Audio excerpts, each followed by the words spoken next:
والله أعتبرها نازلة عقدية في هذه الأمة. موجة إلحاد باطني يراد له أن ينتشر في هذه الأمة رغما عن كل مسلم ومسلمة. والله سطو باطني على هذه الأمة، إن إحنا وجدنا تنظيم كامل ظهر في لندن بيدعو لأطروحات محمد شحرور، وهذا التنظيم جمع الزنادقة وتمويلات مليارية، ليست مبالغة والله، تمويلات مليارية.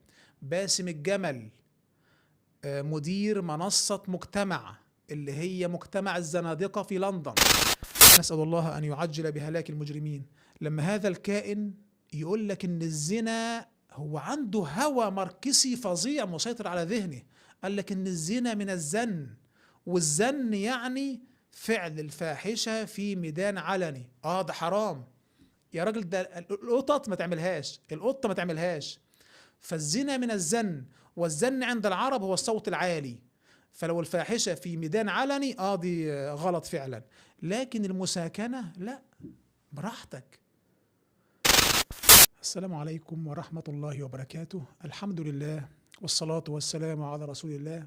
طبعا هذا بث مهم جدا جدا، أتمنى أن يصل للناس ويستوعبوا أهمية هذا البث، والله أسأل أن يوفقنا وإياكم لما يحب ويرضى، وأن يرزقنا وإياكم الإخلاص والصدق، اللهم آمين. أنا أشتغل في ملف الإلحاد من عام تقريبا 2003، وعندي مناظرات صوتية من عام 2006 ومناظرات مكتوبة قبلها يعني. إلى عام 2025 أقولها بمنتهى الوضوح: ليس هناك ظاهرة إلحاد، بل وقد أقول ليس هناك إلحاد في الشرق الأوسط. في ناس مرتزقة تجار إلحاد، هذا معلوم ولا يخفى على متابع، وفي ناس بتبحث عن حق، والمحتوى بتاعنا كله كان في هذا الباب. المحتوى اللي بنعمله علشان الباحث عن حق بإنصاف يبحث خلف كل كلمة نقولها، وبعد ذلك ينظر في الأمر يعني. فسرنا على هذا بفضل الله، حلقات، مقاطع، بعض الوثائقيات. لكن في عام 2025 يعني صراحة ظاهرة والله أعتبرها نازلة عقدية في هذه الأمة. موجة إلحاد باطني يراد له أن ينتشر في هذه الأمة رغما عن كل مسلم ومسلمة. والله سطو باطني على هذه الأمة. يعني أنا عندما أجمع البيانات الأمر من أعجب ما يكون. فالنهاردة هنتناول عملية إلحاد باطني يراد له أن يظهر في هذه الأمة رغما عن كل حد. في عام 2025 طبعا كما لا يخفاكم اتكون أول مركز علني لنشر إلحاد في الأمة الإسلامية، مركز تكوين، وكان مشروع بفضل الله عز وجل. ظهرت حملة شعبية في مواجهة هذا المركز، ويعني خفت كل ما يقوم به، بل بالعكس أصبح أصلا يعني عبئا على أصحابه، فانفرط بفضل الله عز وجل مشروعهم، وانفرط كل التخطيط والأجندة التي أتوا بها. لكن بعدها بشهور، ويبدو أن التمويلات علمت أن هؤلاء كروت احترقت، فتوجهت التمويلات والأجندة لوجوه جديدة. لكن هذه المرة لن يقدم إبراهيم عيسى ويبدأ يسخر من كتب السيرة، وإسلام بحيري يسخر من البخاري، أسلوب وقح ويخفت أثره سريعا، ولا يؤثر، بالعكس ده بيولد مشاريع دعوية. فيبدو أن التوجيه صار ناحية شيء آخر تماما، وهو تكوين تنظيم في لندن بإشراف مجموعة من الزنادقة ملاحدة باطنيين، هيبدأوا ينشروا حاجة اسمها الشحرورية، حاجة اسمها منهج محمد شحرور، وهذا أخطر زنديق في هذه الأمة لما سنقول بعد قليل. طبعا محمد شحرور اتولد عام 1938، بعد ما خد الشهادة الثانوية عام 1958 سافر إلى الاتحاد السوفيتي، وهناك فوجئ بالماركسية، وكما لا يخفاكم الانبطاح الطبيعي عند بعض غير المتعمقين في فقه الواقع، فوجئ بما رأى في الاتحاد السوفيتي، فبدأ يبقى عنده إشكال ما بين النص الشرعي وبين الماركسية، فعاد إلى بلاد العرب وبدأ ينشئ قراءة معاصرة لكتاب الله عز وجل. لماذا شحرور أخطر زنديق في هذه الأمة؟ لأن في عهد أو في عصر شحرور ظهر محمد أركون، محمد عابد الجبري، وفي مصر نصر حامد أبو زيد وحسن حنفي، ومعروفة هذه الفئة يعني معلوم الشغل اللي اشتغلوه. لكن هؤلاء كان بيخبط يهاجم الدين مباشرة، يعني العداء ظاهر، فليس عندك مشكلة. يعني أنا ليس عندي مشكلة مع من يظهر عداؤه، حد عدو ظاهر ده يعني أثره خافت. لكن محمد شحرور قدم قراءة معاصرة توافق الهوى الماركسي الذي أتى به، وقال لك أنا عندي إشكال مع أدوات الشافعي، عندي إشكال مع أدوات الإمام الشافعي رحمه الله. فإيه بقى البديل؟ هيقدم أدوات ماركسية ويبدأ يضع كروت يضحك بها على الناس، يقول لك ده أنا هستخدم النظم عند اللغويين في هذه الأمة، الاشتقاق قبل السياق عند الجرجاني، هستخدم نفي الترادف عند ثعلب وابن فارس. فكلام لغوي، ده راجل فاهم اهو. تفطن له بعض من حكمت المحكمة المصرية المدنية بردتهم زي نصر حامد أبو زيد، هذا حكم بردته، ومع ذلك وهو أيضا ماركسي لكن هو لغوي في الآخر، ده راجل درعمي خريج دار علوم يعني، فراجل يفهم في اللغة كويس. فلما قرأ لشحرور قال له أنت تلفيقي تريد أن تزيف الإسلام بالماركسية. ده كلام نصر حامد أبو زيد في مجلة الهلال عدد مارس 1993. قال له يا شحرور أنت رجل تلفيقي، أنت بتلفق، وده نصر حامد أبو زيد. فتفطن له الماركسيين قبل غيرهم، فصار شحرور على مشروعه، لم يهتم بالنقد، وأكمل مشروعه في التلفيق بين الإسلام والماركسية، صناعة إسلام ماركسي. وطبعا التكئة بتاعته، الحجة بتاعته، أنا عندي إشكال مع أدوات الشافعي. هنقفز قفزة سريعة وهنرجع لهذا الكلام. بعد أن قدم شحرور مشروعه وتوفي عام 2019، يعني ما كانش فيه اهتمام، إلى أن دخلنا بقى في عصر اليمين الأمريكي. انتوا عارفين أمريكا يمين ويسار، اليمين ترامب واليسار كان جو بايدن. حادث إبستين والقصة اللي حصلة كلها معاه هو صراع يمين يساري أصلا، يعني الوثائق اللي طلعت دي هو صراع يميني يساري. عارفين اليسار كل إشكالية اليسار مع إيه؟ اليسار بيلزم العالم الإسلامي بفرض أجندات خاصة بمواضيع أخلاقية.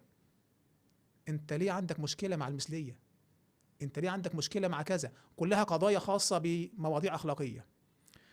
لكن اليمين لا، ده اليمين عنده هذه الملفات كلها متقفلة، محدش يجي عند هذه المواضيع ولا نقبل بها أصلا.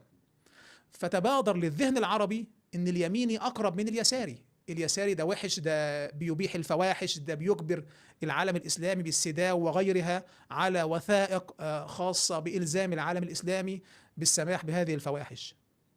فظننا ان اليمين لا، ده كده اليمين كويس، لان اليمين بيرفض هذه الاجندات بل ويمنع هذه الاجندات. لكن اليمين بيضرب في العقيدة، يعني اليمين عايز اشكال عقدي واليسار عايز اشكال اخلاقي. ده ملخص الصراع اليساري اليمين الامريكي. فعشان كده اللي حصل من إبستين بيقول لهم اهو اليمين نفسه اللي انتوا فرحانين بيه ايلون ماسك وترامب اهو منغمسين في قضايا اخلاقية. فهو الوثائق نشرت لهذا اصلا، صراع يمين يساري بالمناسبة يعني. المهم، فاليمين إشكاليته كلها مع تصعيد محتوى يوافق هذا الذي يعتقده، اللي هو تصورات ليبرالية للإسلام، ليبرالة الإسلام، علمنة الإسلام، أمركة الإسلام، أي مسمى من هذه المسميات، أمركة، ليبرالة، علمنة، يحول الإسلام إلى أن يوافق الهوى الغربي. تعرفون ولا يخفاكم، وهذا الكلام نقوله كثيرا، إن آخر حائط صد في وجه العلمانية هو الإسلام. العالم كله اتمسخ بالعلمانية، المسيحية الأوروبية، البوذية الشرق أسيوية، الهندوسية الهندية، اليهودية في كل العالم اتمسخ بالعلمانية، لم يبقى آخر حائط صد إلا الإسلام. فهنا في إشكالية، يعني هنا بالفعل في إشكالية تواجه اليمين الغربي. فإيه بقى الحل؟ الحل إن احنا عاوزين أسماء تقدم، هذه الأسماء وتفرض واقعا على الأمة الإسلامية. وطبعا تعرفون راند، وراند مركز أبحاث أمريكي معروف تابع لوزارة الدفاع الأمريكية. قدم فيما قدم للبيت الأبيض اسم محمد شحرور. اسم محمد شحرور طالع من وثائق رند للبيت الأبيض، بيقول للبيت الأبيض احنا نرشح محمد شحرور، والكلام ده معلوم ومعروف طبعا، ومعروف الرسالة اللي أرسلتها هذه المؤسسة رند إلى البيت الأبيض وفيها اسم محمد شحرور، وهذا الأمر يعرفه الكثير منكم يعني. فإذا احنا عندنا اليوم أجندة يراد لها أن تفرض. احنا هنرجع لخطاب شحرور ونفكك الخطاب، لكن أنا عايز أتكلم على الضغط اللي حاصل الكام شهر الأخير ده.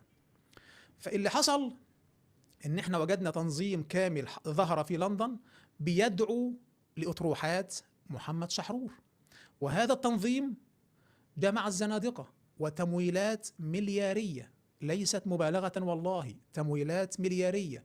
باسم الجمل مدير منصة مجتمع اللي هي مجتمع الزنادقة في لندن، مدير هذه المنصة باسم الجمل بيطلع من دبي على القاهرة على لندن، يعمل لقاء في مصر مع عادل عصمت، يطلع على تونس، يطلع على المغرب، يطلع على الجزائر، بيلف طيران، إقامات فندقية، أسفار لا تعرف من أين تأتي هذه التمويلات. التنقلات دي كلها يعني من الممول؟ من الداعم؟ بيسافر يعني سفريات مكوكية، وطبعا بعد كل لقاء بيحصل الضيف على، وأنا هذا الكلام علمته من داخل المنصة نفسها من بعض من كان يشتغل فيها، لازم بياخد مبلغ مالي دولاري محترم بعد كل لقاء. فأنت أصبح عندك مجتمع أو منصة اسمها مجتمع في لندن، هذه المنصة تشرف على نشر أفكار شحرور، وإعلانات المقاطع اللي بتعملها هذه المنصة تدخل إلى بيتي وبيتك رغما عنا. المشاهدات على الإنستا لهذه المنصة بتصل ل6 و7 مليون مشاهدة، كلها إعلانات ممولة، فتمويلات مفتوحة. هذا الرجل يسافر من القاهرة إلى المغرب إلى تونس، إلى يعني يتنقل بين الدول عشان يجتمع بالزنادقة، يعمل بودكاستات يعرضها على هذه المنصة، فيفتن من يفتن بها. مؤخرا استضاف المصري عادل عصمت، الراجل شخص مغمور، كان بيكتب مقالات فيروز اليوسف. بعد هذا اللقاء جاب 1,100,000 مشاهدة على قناة مجتمع، أرقام فلكية. بعد هذا اللقاء قنوات فضائية بقى عمال تستقبل فيه، يدخل فيه مناظرات، وقال على حسابه على الفيس من أيام، قال لك أنا جايالي عروض وبرامج وطباعة كتب، والراجل يعني تفتح له المنابر. فأنت قدام هجمة غير طبيعية جيالك بضغط يميني وتمويلات مجهولة المصدر علشان ينشر طرح شحرور رغما عنا جميعا. فهذه والله نازلة عقدية. احنا ايام الفاطميين سنة 900 وحاجة، 900 وحاجة ميلادية، كنا قاعدين في امان الله والدنيا مستقرة، تكونت بؤر باطنية. ما هي بتحصل كده اصلا، بؤر باطنية، كالتس، تتكون مجتمعات لها اعتقادات تخالف المعتقد بتاع المجتمع، تتكون هذه البؤر، تتجمع تحت راية يحتل العالم الإسلامي. قعدوا 1.5 قرن من الزمان بتأثير باطني، القرامطة قبلهم ب100 سنة، نفس الفكرة بالظبط. بؤر إسماعيلية باطنية اتكونت، عملت الطرح الباطني، واستباحوا دماء المسلمين وسلموا عباد الأوثان. وده نفس منهج شحرور حرفا، منهج محمد شحرور منهج إلحاد باطني صرف، بنفس مقولات الباطنية ونفس مقدماتها ونفس أصولها، بيقوم على، وده بقى اللي هنرجع تاني مرة أخرى لطرح شحرور اللي طرحه في التسعينيات من القرن الماضي. طرح شحرور بيقوم على 5 أو 6 نقاط ليس لهم سابع، يعني هم مجموعة نقاط من أتقنها أتقن أننا أمام إلحاد باطني يراد أن ينشر في هذه الأمة. أول نقطة يقول لك الشافعي دلس على هذه الأمة. عادل عصمت بيتهم الشافعي بأنه، حتى قالها حرفا، قال أنا أكفر بالشافعي، وقال لك الشافعي أتى بأدوات لم يسبق إليها. ما هي هذه الأدوات؟ قال لك الشافعي قال بالوحيين، الكتاب والسنة. طبعا بعض الناس والأطفال الصغار في السن ومن ليس له تأسس في العلم الشرعي قد يتأثر بهذا الكلام. فالشافعي قال بالوحيين، الكتاب والسنة. كيف نقدم السنة على القرآن؟ القرآن كيف نشركه بالسنة؟ ثم أو يعني زعم عادل عصمت إن من يقول بأقوال الشافعي ده كمان يعبد من دون الله عز وجل أوثانا، فهو كفر المسلمين. طبعا لا يخفاكم، أي واحد دارس ألف باء علم شرعي يعلم أن القول بأن السنة وحي إلهي، القول بالوحيين، هذا في كتاب رب العالمين، في أول سورة في كتاب الله بعد الفاتحة: سيقول السفهاء من الناس ما ولاهم عن قبلتهم التي كانوا عليها. سورة البقرة: سيقول السفهاء من الناس ما ولاهم عن قبلتهم. كان النبي صلى الله عليه وسلم والصحابة نحو قبلة بيت المقدس، وهذه القبلة كانت بالقرآن ولا بالسنة؟ بلا جدال، ليس هناك آية في كتاب الله عز وجل بالتوجه نحو بيت المقدس، فالتوجه نحو بيت المقدس كقبلة أولى للمسلمين بالسنة. فالله عز وجل في نفس هذا النص يقول في الآية التي تليها: وما جعلنا القبلة التي كنت عليها، القبلة التي كنت عليها نحو بيت المقدس، إلا لنعلم من يتبع الرسول، إلا لنعلم من يتبع الرسول ممن ينقلب على عقبيه. فسمى الله عز وجل كل منكر لكون السنة وحيا إلهيا سماه منقلبا على عقبيه. دي بديهيات، وهذا فيه نصوص بالمئات في كتاب الله عز وجل: وأنزلنا إليك الذكر لتبين يا محمد، لتبين للناس ما نزل إليهم.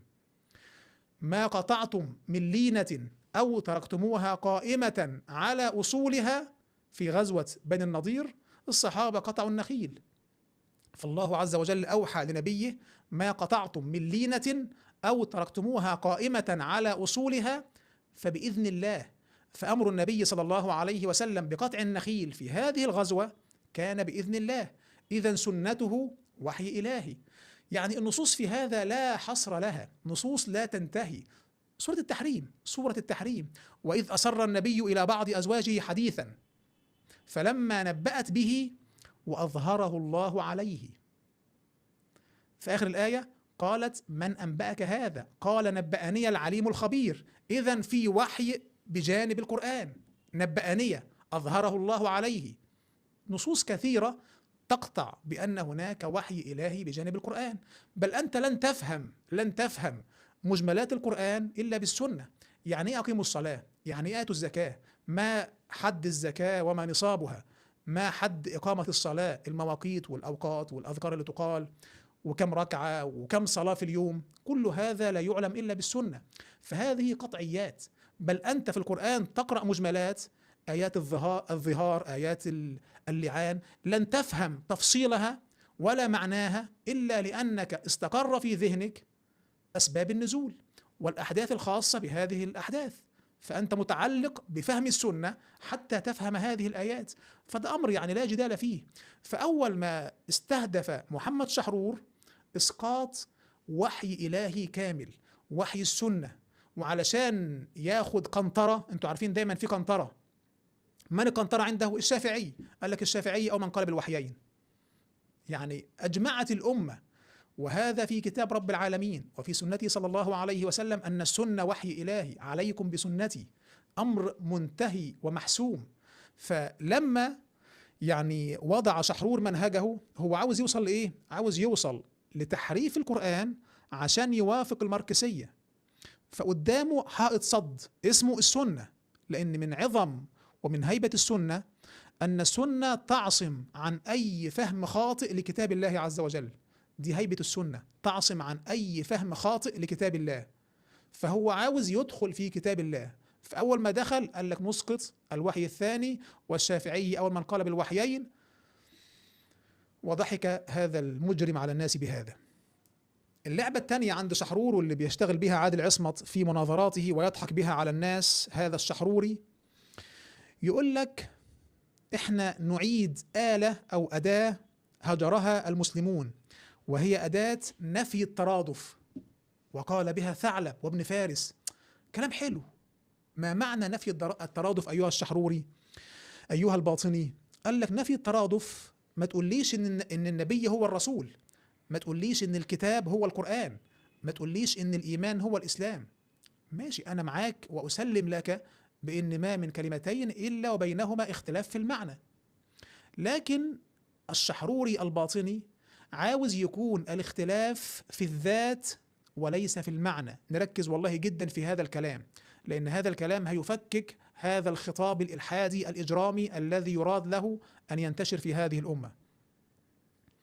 كان يوسف صداوي ربنا يبارك فيه له كتاب اسمه بيضة الديك، بيرد فيه على شحرور.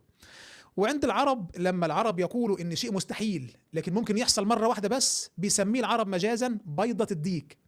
فوصف منهج شحرور بهذه الكلمة، قال لك هو شحرور بيديك أول حاجة البيضة بتاع الديك، نفي الترادف، نرجع لقول الثعلب وابن فارس، هذه البيضة ما بعدها هدم لكل معاني نفي الترادف أصلا، ويبين أن شحرور لا يفهم أصلا معنى نفي الترادف.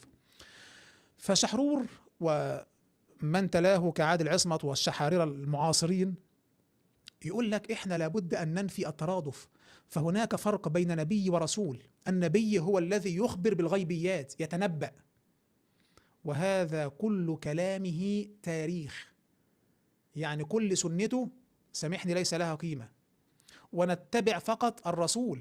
الرسول يعني الرسالة، فلما الله عز وجل يقول أطيعوا الله وأطيعوا الرسول يعني أطيعوا الرسالة. طب الواو تقتضي المغايرة، ألف باء لغة عربية، أطيعوا الله وأطيعوا الله. الشاهد من الكلام أراد شحرور بهذا أن يسقط السنة، فقال لك ننفي الترادف. أيوة، ما هو النبي أيضا يشرع، قال لك لا، النبي ليس له تشريع، النبي بس يروي مغيبات غيبيات، أما الرسول يعني الرسالة عن القرآن. لكن ألف باء من قرأ في كتاب رب العالمين يعلم أن أيضا النبي يشرع، يا أيها النبي حرض المؤمنين على القتال، هذا أمر بقضية تشريعية. يا أيها النبي قل لأزواجك وبناتك ونساء المؤمنين يدنين عليهن من جلابيبهن، فالنبي يشرع. وكأن شحرور ما قرأ يوما هذه الآيات، فالمنهج هو أنه بيضرب في الثوابت من خلال فهم بدائي تماما لكتاب رب العالمين، والله وكأنه ما قرأه أصلا. وشحرور معروف أنه لا يعرف يقرأ آية قرآنية صحيحة أصلا، ما يعرفش يقراها، يعني والرجل أعجمي عجمة، يعني لو سمعه الثعلب أو ابن فارس لقالوا بالله توقف، بالله توقف. المهم، فشحرور يفرق بين نبي ورسول، يفرق أيضا بين كتاب وقرآن. هو بعد ما هدم السنة دخل على القرآن. عادل عصمت كل منشور أو اتنين يقول لك لابد أن نعيد هيبة القرآن، لابد أن يكون القرآن هو الدستور الأوحد، هو المشرع الأوحد. يا راجل والله مصدق نفسك؟ القرآن لابد أن يكون المشرع الأوحد؟ والله كذب صراح. بعدها بمنصور يقول لك القرآن ينقسم إلى قسمين، قرآن وكتاب. يا الله على الإلحاد، إيه الكلام ده بقى؟ قال لك ننفي الترادف. فالقرآن 5000 آية، دي خاصة بخلق السماوات وخلق الأرض، فيزياء الكون، خلق الأجنة، خلق الكائنات الحية، دي يدرسها ويدرسها الناس بتوع العلوم. فدي 5000 آية علمية، ما تتبقى 1000 آية والكسور يعني. فهذه ال1000 آية اسمها الكتاب.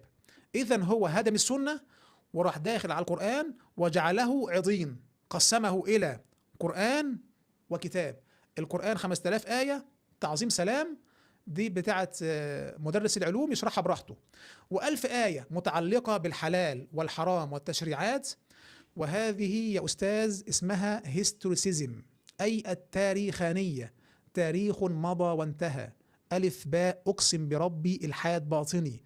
الإلحاد الباطني ارجع لأي كلية لاهوت في العالم، قول لهم ما معنى هرمنيوطيقة، ما معنى الباطنية، يقول لك الباطنية أو الغنوصية أو الفهم الباطني للنص أو الهرمنيوطيقة بيقوم على ركنين، التاريخانية والرمزية. أي كلية لاهوت في العالم، أي مركز أبحاث مقارنة أديان، يقول لك أساس إلحاد باطني عشان تعمله في أي ملة تطرح فيها قضيتين، التاريخانية والرمزية. تاريخانية يعني هذا النص تاريخ مضى وانتهى، ما تقوليش إنه ملزم لكل زمان ومكان. فيقول لك دلوقتي إن ال1000 آية هيستوريسيزم، تاريخ مضى وانتهى، ولا نأخذ إلا ب14 محرما. والله هذا كلام الملحد الباطني، لا نأخذ إلا ب14 محرما. يبقى الأستاذ اللي مصدعك ويقول لك ده إحنا لابد أن نعيد القرآن إلى أن يكون له فقط التشريع، هو نفس المجرم الذي مزق القرآن إلى قرآن وكتاب والكتاب 1000 آية عطله جميعا ولم يأخذ إلا ب14 محرما، ومصدعك كل شوية المحرمات فقط 14. والله أنت مجرم، أقسم بالذي خلقني أنت مجرم. من أين لك بتجميد 1000 آية من كتاب رب العالمين؟ من أعطاك هذا السلطان تجمد 1000 آية؟ عشان إيه ده كله؟ عشان يوافق إلحاد ماركسي، لأن ماركسية هتقول بالتعفف والعفة وتجريم الزنا لا الكلام ده مش هينفع معانا، وتجريم الخمر، لا الكلام ده هيخنقنا. فهم المحرمات 14 بس. وهذا الملحد المجرم خرج من يومين وقال لك، والله قالها، قال لك ان الخمر ما تقوليش انها حرام، ما فيش في القرآن حرم عليكم الخمر، اجتنبوه. يعني خليه جنبي كده بس، يعني على جنب كده. فاكر انت الولد الملحد بتاع خنزير، وعشان يحل لحم الخنزير قال لك خنزير من خنزر، يعني بلاش تخون الناس، لكن لحم خنزير بالفهانة يا عم، كل براحتك. الحاد باطني يضرب في الأمة، الحاد باطني يراد له أن ينتشر. هيوافق هذا الإلحاد الباطني اليمين الأمريكي، هيوافق هذا الإلحاد الباطني هوى لدى المترفين، هيوافق هذا الإلحاد الباطني أجيال طالعة ما عندهاش أي تحصين، وعندها شهوات تريد أن تشبعها ولا توصم بإلحاد.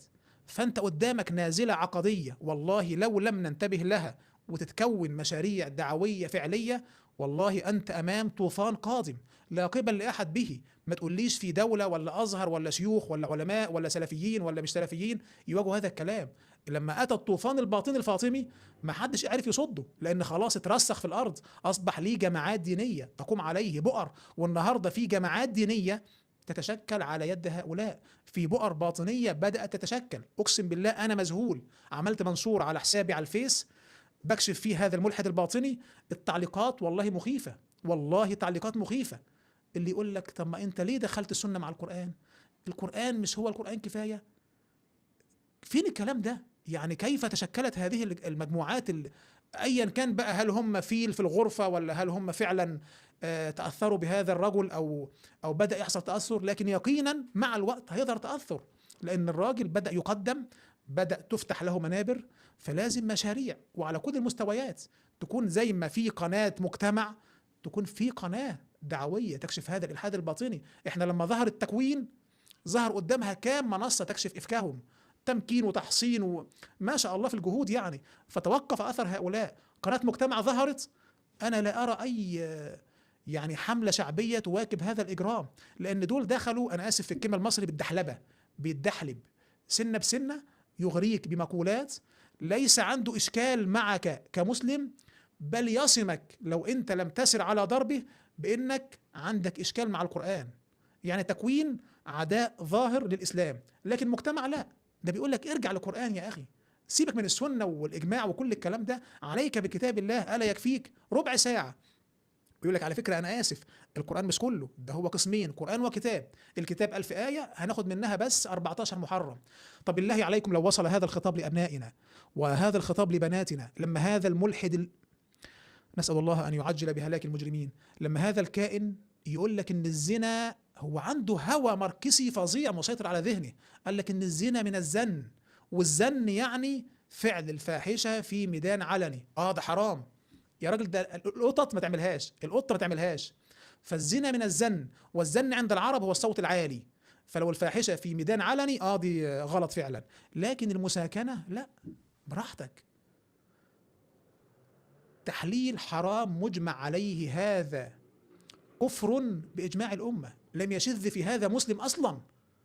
والجهول لا يعرف إن زنا زين نون ألف لينة زنا، لكن زن زين نون نون، ما فيش علاقة أصلا في الجذر اللغوي، ليس بينهما علاقة أصلا.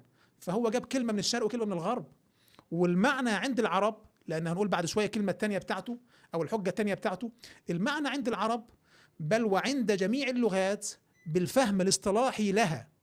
المعنى عند العرب بالفهم الاصطلاحي للمعنى. يعني ايه الكلام ده؟ يعني لما اقول لك اقيموا الصلاة، يعني قم صلي، ادي الصلاة على وجهها، اقيموا الصلاة.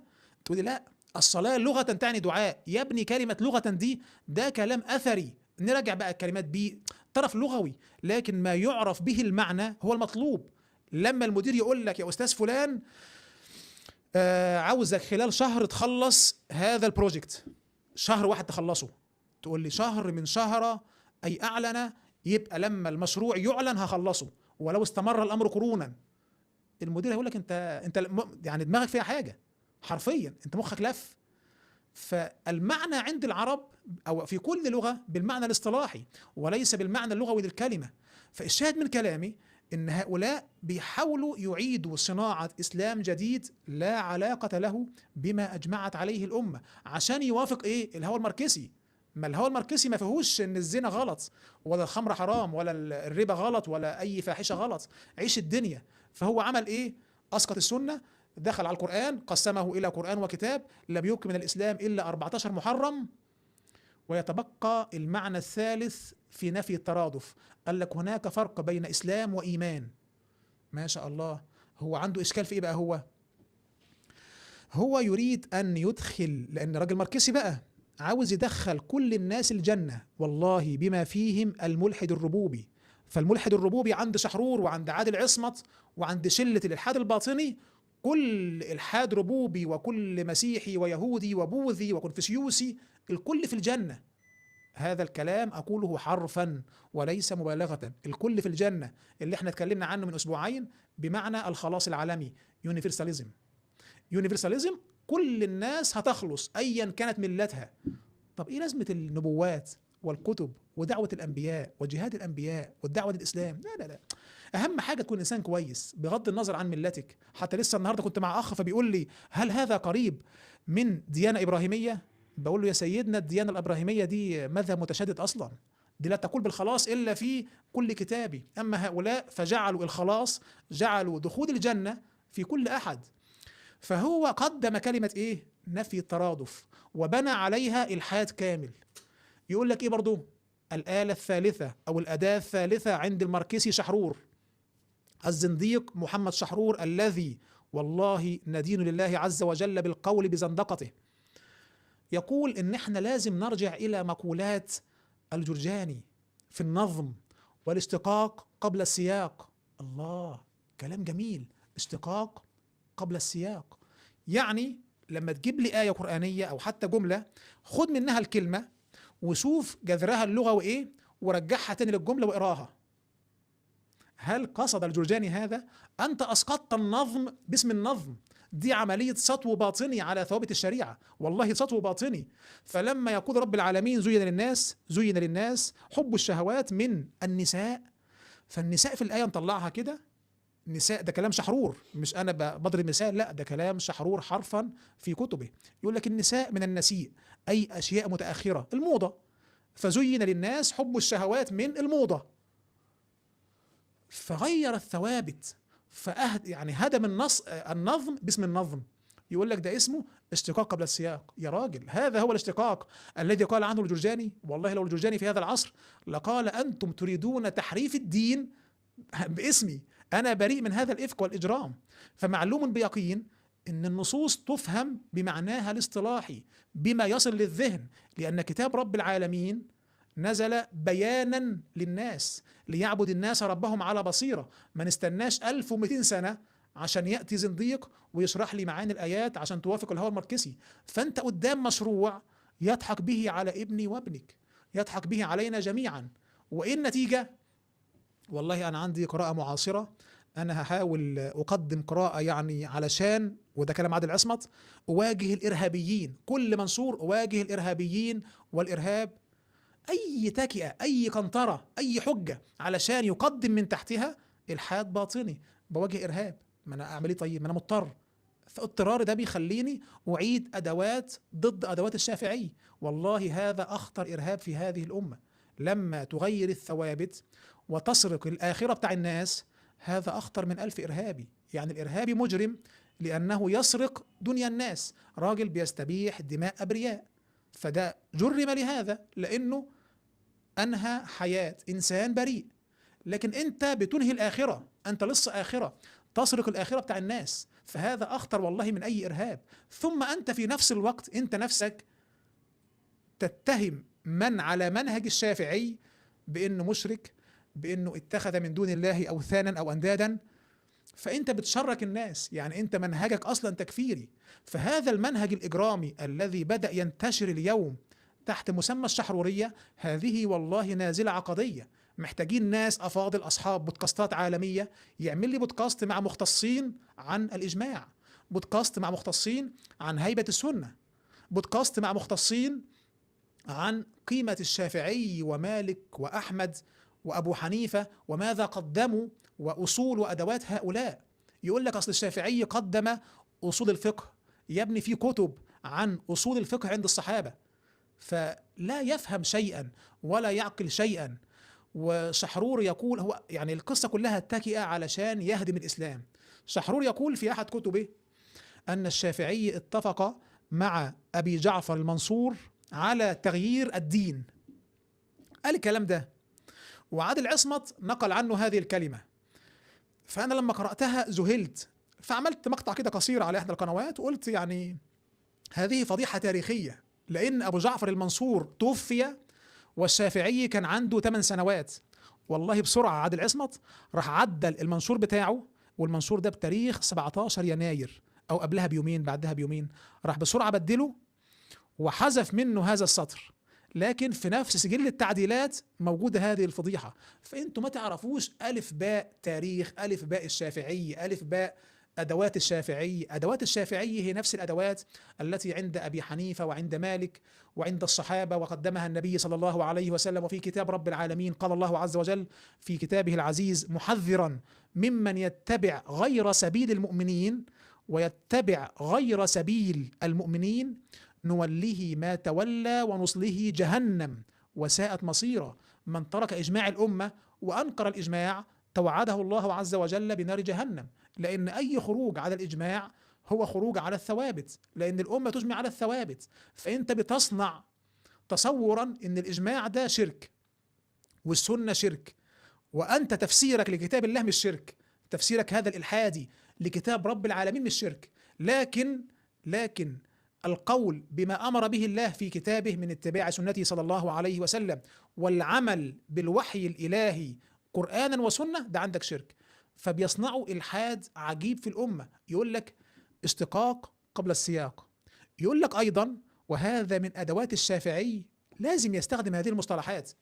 يقول لك أيضا إن هؤلاء الذين أخذوا بمقولات الشافعي ونشروها في الأمة بيبدأوا يصنعوا تغيير لما عليه النبي صلى الله عليه وسلم والصحابة من تطبيق القرآن. طيب أنا سأعرض تحدي في هذا البث، وهذا التحدي والله مفتوح لأي شحروري، أن تقف قدام الكاميرا وتصلي قدامنا المغرب. صلي أمامنا المغرب، نشوف كيف سوف تصلي المغرب. إما أن تقول ما فيش حاجة اسمها المغرب أصلا، يعني إيه المغرب دي؟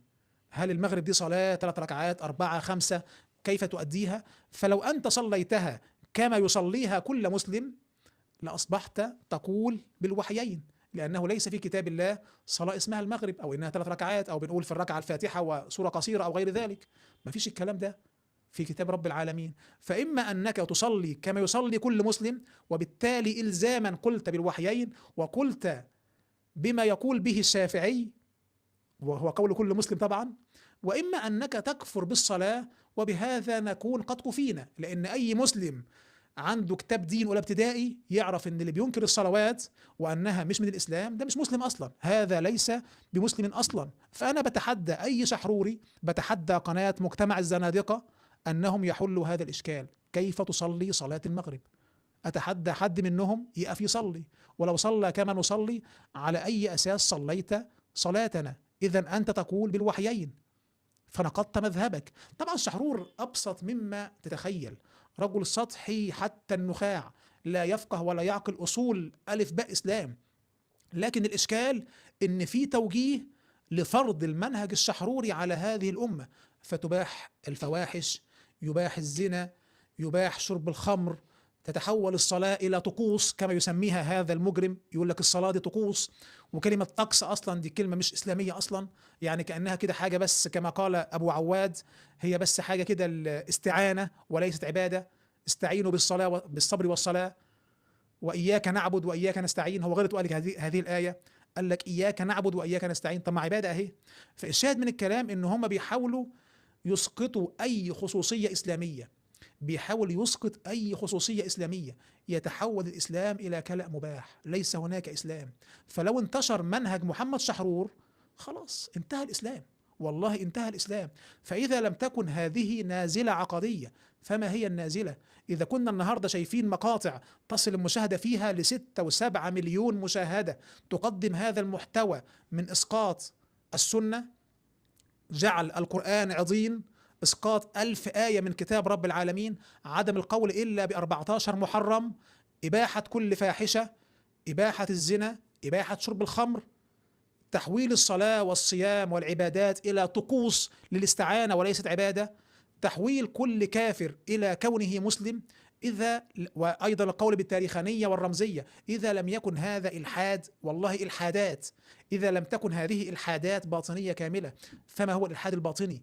إذا كنا عند هذه المرحلة بنشك إن إحنا قدام مشروع لنشر إلحاد في هذه الأمة تحت مسمى، ده إحنا بنقدم قراءة معاصرة لكتاب رب العالمين، ده إحنا بنواجه الإرهاب، بنواجه تهديد الأمن القومي، والله أنتم تهديد لأي أمن قومي لأي مجتمع. فإذا لم يكن هذا إرهاب وسرقة آخرة ونشر إلحاد في هذه الأمة، فما هي النازلة العقدية؟ يعني متى ندرك ان احنا محتاجين بالفعل مشاريع دعوية توازي هذا التحدي؟ محتاجين مشاريع بالفعل تواجه هؤلاء، مشاريع من كل حد مننا. اثقف نفسي، اعرف هيبة السنة، اقرأ كتاب في الرد على منكر السنة. وان شاء الله في وصف الفيديو في كتيب انا عملته بعنوان منكروا السنة، المذهب الضال عن القرآن، الرابط في الوصف، تقرأه، كتاب متاح لأي حد مجاني. اقرأ الكتيب، ثقف نفسك، احضر بودكاستات في بيان هيبة السنة، الناس اللي عندها منصات اشتغل في هذا، وخليك يعني عندك حكمة في ألا تنشر أسماء هؤلاء إلا لو زي حالتنا بتقدم محتوى متكامل بحيث تكشف فيه هؤلاء. لكن لو ذكرت اسم ولم تنقض ما عندهم عملت لهم دعاية. فخلي عندك حكمة في نشر الأسماء، يبقى عندك حكمة في العمل الدعوي، عندك أفكار دعوية، عندك مشاريع دعوية بناءة، عندك عمل دعوي على أرض الواقع. محتاجين ده جدا النهاردة، محتاجين بالفعل أفكار دعوية تنشأ، لأن والله نحن أمام نازلة عقدية. النازلة مش لقوة ما عندهم، والله هواء، لكن النازلة إن في ضغط يميني جاي وفي مال مجهول المصدر بيدعم، فضغط يميني وأموال مجهولة المصدر لترويج هذا الفكر بإعلانات ممولة، وبيستغل مساحات الجهل في عقول أبنائي وأبنائك، بيستغل مساحات الجهل علشان ينتشر. فلازم يبقى عندك مشاريع دعوية لكشف هؤلاء، لازم يبقى عندك أفكار دعوية كيف أكشف هذا الإلحاد الباطني القادم. دي مسؤولية كل حد مننا. إذا ما عملناش مشاريع الفترة القادمة والله لا أستبعد تتكون بؤر إلحاد باطني في العالم الإسلامي خلال 3-4 سنوات بهذا الطوفان من الإعلانات للفيديوهات بتاعتهم. لا، تحولات جذرية، ينتشر إلحاد في الأمة زي ما حصل في أوروبا. ما فلاسفة التنوير في أوروبا عملوا نفس القصة، فلاسفة التنوير توماس هوبز ومونتسكيو وجان جاك روسو وفولتير وجان لوك، ما حدش منهم قال عن نفسه أنا ملحد. ده احنا بنقدم قراءة حداثية لكتابنا المقدس. كان عندهم إشكالات مع الكتاب المقدس، مع كشوف علمية، مع غير ذلك، فكان في إشكال، فقالوا بالتاريخانية والرمزية عنصر الإلحاد الباطني. فانتشر إلحاد في أوروبا كانتشار النار في الهشيم، لأن أنت لما تسقط هيبة النص من قلبي وتجعل النص تاريخي وليس له قيمة، ما خلاص هفقد معنى الدين نفسه. فانتشر إلحاد في أوروبا انتشار النار في الهشيم. النهاردة احنا فعلا عندنا مشكلة أيضا كما حصل في عصر فلاسفة التنوير، لكن إشكالنا ليس مع العلم، ده احنا ألف باء في الإسلام، تعلم وابحث واقرأ، لكن إشكالنا مع الهوى الغربي اللي هو الثقافة السائدة. فبعض المنبطحين والمنهزمين نفسيا كالشحرورية وقناة مجتمع والمرتزقة هؤلاء بيحاول ان هو يعمل ايه؟ يوافق الدين مع الهوى الغربي. اشكالنا في ده، بنحاول نوافق بين الدين والماركسية او الدين والليبرالية او الدين ومقولات اليمين الامريكي، فبيحاول يوافق بده بان هو يطرح على ارض الواقع اطروحات، هذه الاطروحات يغير بها الثوابت، يقول بالتاريخانية والرمزية واسقاط السنة وتقسيم القرآن الى قرآن وكتاب، وكل عام وانت بخير. ينتشر خلال سنوات قليلة إلحاد في الأمة لا قبل لأحد به. فأنت النهاردة مشروعك لازم أفكر في مشروع دعوة، كيف أدعم أفكار دعوية، كيف أحرص على أن يكون لي دور في هذا. نجاتك قد تكون والله بهذا، أن يكون عندك هم دعوي، وإذا لم تحمل هما فأنت على هذه الدعوة هم. والمهموم بيشتغل، المهموم بيشتغل، بيحرص ويبحث ويدور على كيف يخدم دين رب العالمين. فاحنا أمام نازلة عقدية والله، نازلة تحتاج بالفعل إلى مشاريع تواجه. هم مجتمع، احنا نعمل مشروع مقابل تشرف عليه هيئات، مؤسسات، يكون فيه لقاءات، يكون فيه وثائقيات، بودكاستات، محتوى يعني لامع بهذه الجودة في المونتاج والمحتوى الجيد. يتعمل إعلان ممول لبعض الحلقات، ما في حرج في هذا، اعمل إعلان ممول لحلقاتك، هم إعلانات بلا توقف. بقول لك المقطع على الانستا بيجيب 7 و8 مليون مشاهدة لنشر إلحاد في الأمة، يعني بيجي غصب عني وعنك قدامنا. فأنت يبقى عندك إعلان ممول لحلقات، تنشر مقاطع خاصة بهذا الباب، يكون عندك ضرب في أي مشروع دعوي قادم، تساهم في مشاريع دعوية، تمول أفكار دعوية، تدعم فكرة دعوية، تكفل طالب علم شرعي عاوز يشتغل في الدعوة إلى الله عز وجل.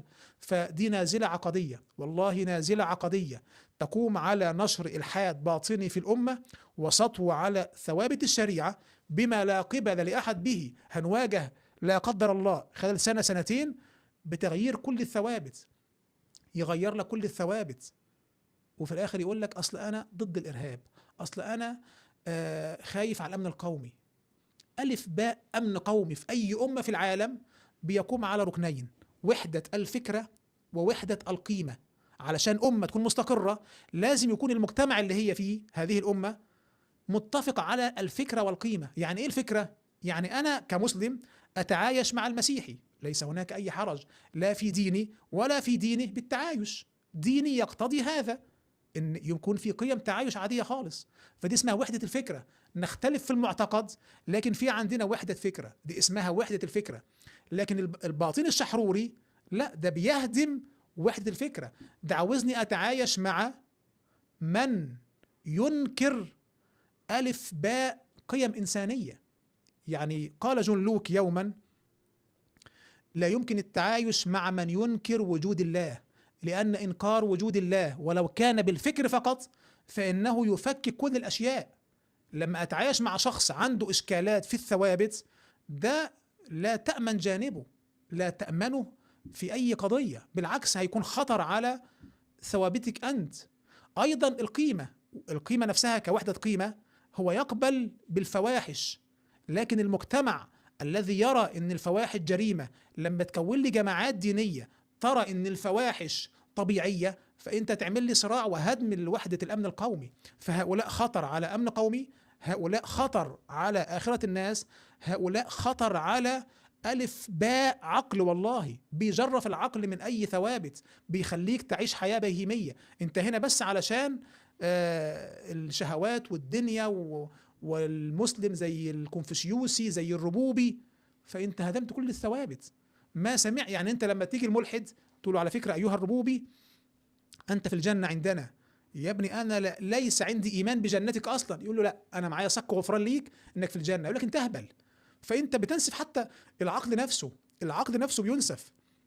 فهؤلاء والله خطر على العقول وعلى الحياة وعلى الآخرة. فلازم يكون عندنا استيعاب لهذه النازلة، عندنا حلول لهذه النازلة، عندنا أفكار دعوية تواجه هذه النازلة. وأتمنى لو عندك أفكار، عندك تصورات، عندك كيف نواجه هذه النازلة، نتعاون في هذا. عندي تحت في وصف الفيديو الإيميل بتاعي، في التعليقات اكتب، نتشاور نتعاون نشوف كيف نواجه هذه النازلة. لعل عندك فكرة لم تأتي إلى ذهني، فنتعاون في هذا، نفكر كيف نواجه هذه التمويلات الضخمة وهذا الضغط اليميني. فأنا أعتذر لو كنت أطلت عليكم أو كنت شوية يعني الكلام اشتديت فيه، لأن والله الأمر بالفعل والله أنا ألمسه وألمس الخطورة التي فيه، وألمس أثر هذا الخطر على العقائد، وألمس أن هؤلاء جايين علشان يشتغلوا والتمويلات مفتوحة وفي ضغط جاي معاهم. فالأمر والله ليس بيسير. الفتنة تحتاج إلى التبصر في أولها، لأن آخرها لا قدر الله لو استمرت بهذه الصورة آخرها يعني بالفعل تغيير لثوابت هذه الأمة. فربنا يلهمنا وإياكم الحكمة والتوفيق والثبات والرشاد لما فيه الخير. هنتظر إن شاء الله التواصل بيني وبينكم، هنتظر في التعليقات نفكر مع بعض ماذا نفعل. وربنا يبارك فيكم وينفع بكم، ولعل إن شاء الله نلتقي بإذن الله قريبا في بث مباشر آخر إن شاء الله على هذه القناة. نلتقي على خير، والسلام عليكم ورحمة الله وبركاته. وسامحونا لو كنا أطلنا عليكم، ربي يبارك فيكم ويحفظكم يا رب.